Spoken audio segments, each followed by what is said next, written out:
So yung situation po ngayon dito is stable naman, hindi na tulad ng dati na hindi tulad siya ng dati na narinig nyo na nag-start yung gera dito nung February 28. So ngayon, stable na po siya kahit papaano. Hindi na siya, wala nang mga missiles na, tsaka wala nang bombahan na nangyayari. But ganoon pa rin, ah, yung hindi pa rin siya nabalik economically. So mayroon pa ring mga businesses na ibang hindi nag-open. Pero actually, katapos lang ng war guys, 2 to 3 days, may mga nag-open na. So, smoothing operation. Pero, yun nga lang, minimal na yung tourists compare before. So, hindi pa talaga siya literally nakakabalik tulad ng dati. Kasi, pero yung life, ganun pa rin. Tuloy pa rin ang buhay. Kahit maraming mga um, karaming mga na ano dito, mga naapektuhan, especially yung mga jobs sa hotel, naapektuhan sila, especially sa job fair area. Job fair area guys is kung saan yung ah, American base dito sa Bahrain. So, yun, mas ano sila doon, mas naapektuhan sila sa nangyaring kaguluhan po dito sa Bahrain. So, yun nga. Then, trabaho, may mga real talk guys ha, sa trabaho mayroon pa ring mga may mga kilala akong natanggal sa trabaho, marami ding no work no pay, marami ding mga tawag nito, maraming mga half salary. So ano talaga, yung situation ngayon is sasabihin nating mas worse siya compare sa nangyari nung COVID. Kasi nung COVID, guys, kung babalikan ko yun, at least nung COVID, kahit papaano, maraming hindi nag-stop ang trabaho eh. Maraming trabaho, kumbaga yung online deliveries, mas nag-boom noon. And at the same time, tuloy pa rin. Kasi that time, kahit nawalan ako ng trabaho noong 2020, nung pandemic, tuloy-tuloy pa rin. Kasi nagkaroon kami ng business ng kaibigan ko, so nagde-deliver kami ng mga food or yung kasi yung iba ayaw lumabas ng mga flat nila. So ang ginawa namin ng kaibigan ko, because my friend that time, she have a car. So nagde-deliver kami. Nag-create kami ng isang business talipapasabay. So basically ang ginagawa namin, may mga OFW, ayaw nilang lumabas ng bahay nila kasi natatakot silang makontaminate that time. So, ang ginagawa is, kukontak sila sa amin. So, for example, kami ang bibili. Mostly mga yun, yung mga food from wet market, isda, ganun. So, ang ginagawa namin, so kaming bibili doon sa wet market and at the same time, i-deliver namin sa kanila. So, yun yun. Pero ngayon, compare mo, talagang very challenging talaga ngayon, situation ngayon, guys. So, yun na nga. Pero, I wish and I hope sana matapos na at maging stable ng situation at makabalik ulit sa dati. Regarding naman sa visa, same process lang po.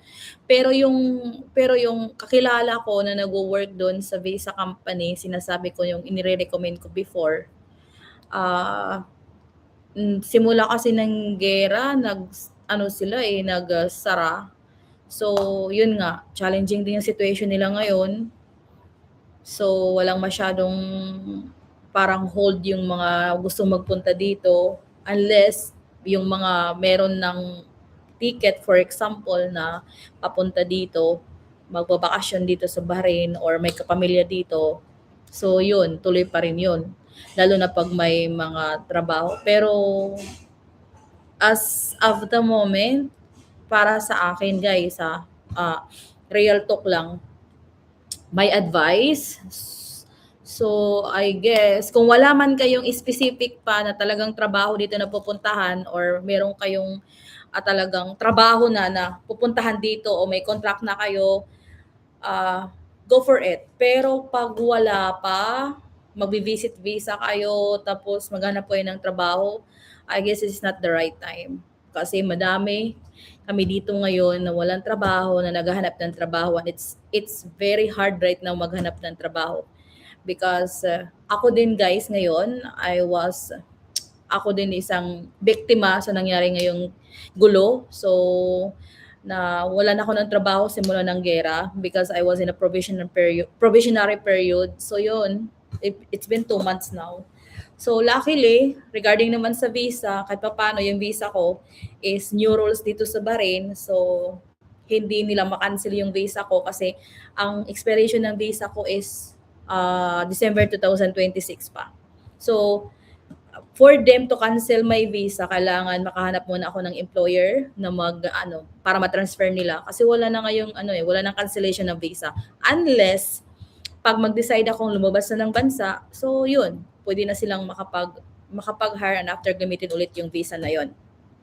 Then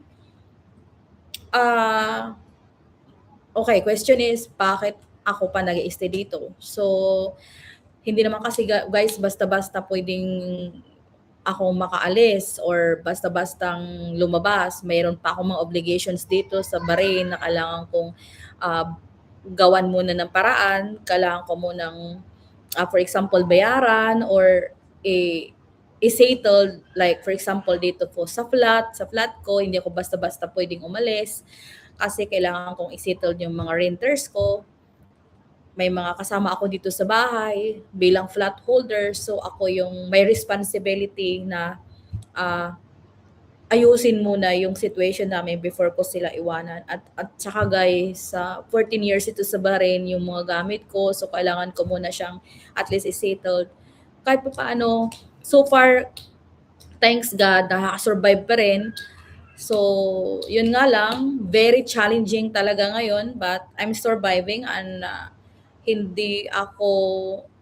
I'm not complaining also kasi mayroon pang mas worse ang situation na pinagdadaanan compare sa akin. So I'm still thankful and grateful, whatever it is.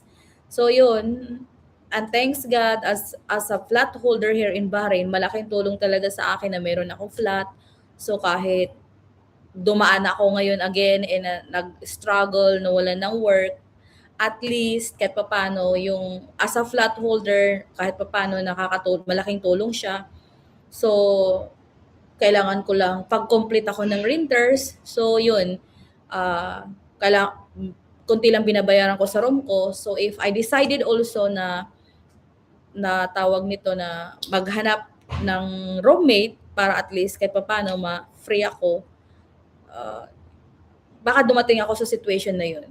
As of the moment, kaya ko pa naman. So, meron pa naman akong last salary meron pa akong sahod na nakuha from my previous company.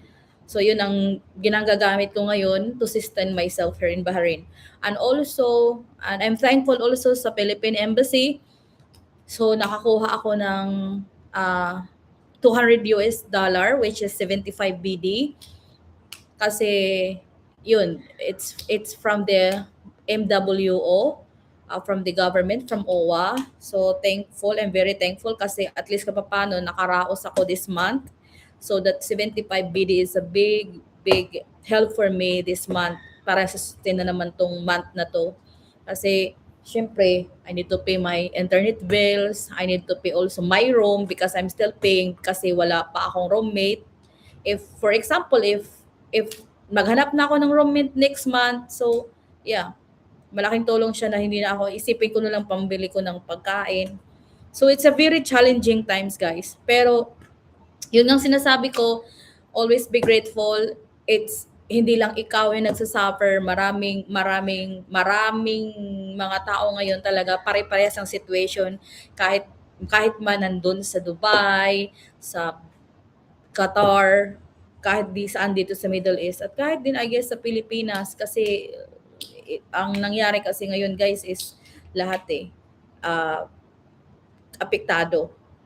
hindi man masyadong literal na apektado sa Philippines, apektado din sila regarding kasi tumaas ang mga bilihin.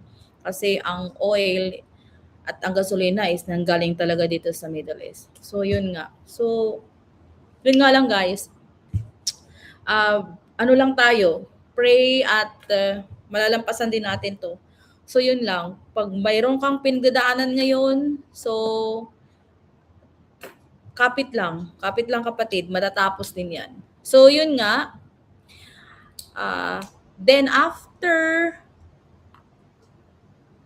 regarding naman guys sa ano, sa yun, napanggit ko nga regarding sa mga bilihin ng pagkain dito. Okay, yung regarding naman sa bilihin ng pagkain dito sa Bahrain, kahit papaano talaga, kahit ako mag-isa, so kahit papaano sustain ko yung sarili ko.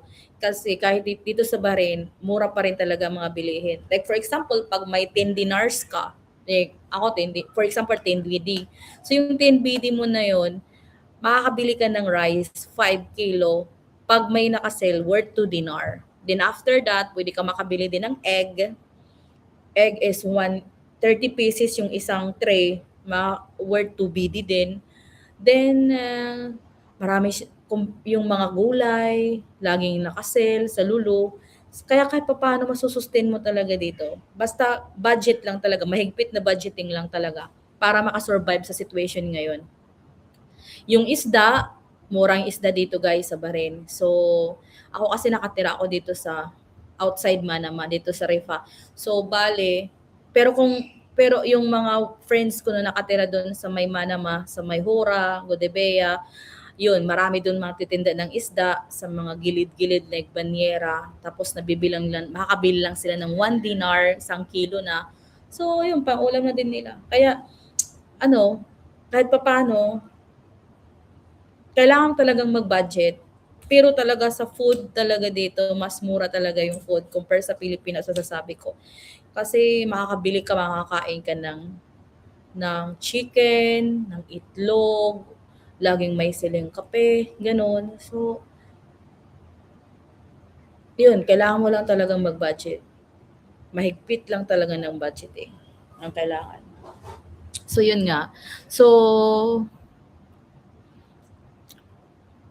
guys, I'm going to end this live soon. So, yun na nga, laging yung tatandaan, kahit ano man ang pinagdadaanan natin ngayon, it's just temporary. Everything is temporary. So, wag kayong mawala ng pag-asa.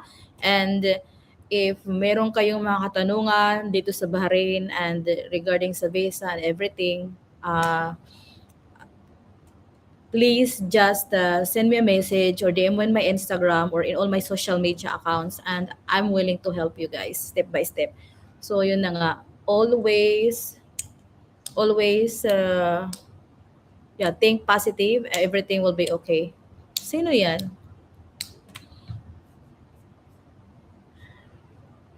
So I'm gonna end this live. I'm just trying to, itinetest ko na naman to. Kasi, and by the way, thankful ako kay Lolo YouTube because kahit pa paano, after how many years na hindi ako naging active sa YouTube, nakuha ako pa rin yung ngayon malaking tulong kasi nakasahod ulit ako kay YouTube.